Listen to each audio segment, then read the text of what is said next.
Bonjour mes amis, quand tu sais que tout va mal, ton Shabbat te sauvera. Le tzaddik, le Rav Nissim Yagen, le tzaddik, il témoigne de cette histoire. Il y a une dame, elle est arrivée de sa grand-mère qui avait déjà quitté ce monde.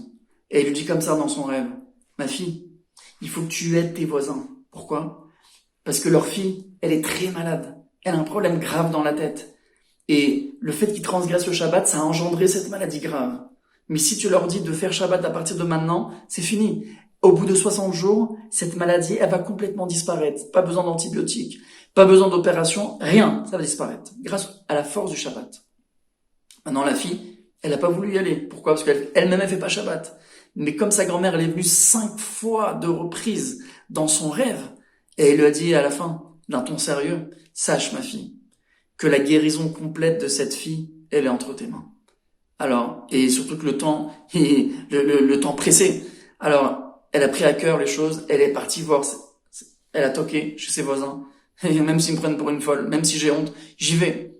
Et elle va aller voir, et elle lui explique toute l'histoire, le rêve, sa grand-mère, le message de sa grand-mère, le Shabbat. Et les parents, il leur dit, c'est vrai, notre fille, elle est malade, très malade, elle est même mourante. Et les médecins, ils nous ont envoyé à la maison pour qu'elle profite de ses derniers jours, Chas v'Shalom. Mais s'il faut faire le Shabbat, alors on va le faire. Et avec plaisir. Si ça peut sauver notre vie, on le fait. Tout ce qu'il faut faire, on fera. Shabbat, on fait Shabbat. Mes amis, ils ont commencé à faire Shabbat. Et chaque jour qui est passé, dans les 60 jours, elle a commencé à se nourrir, à boire et à manger des choses qu'elle pouvait. Elle n'arrivait pas à faire. Elle s'est levée, elle a mangé.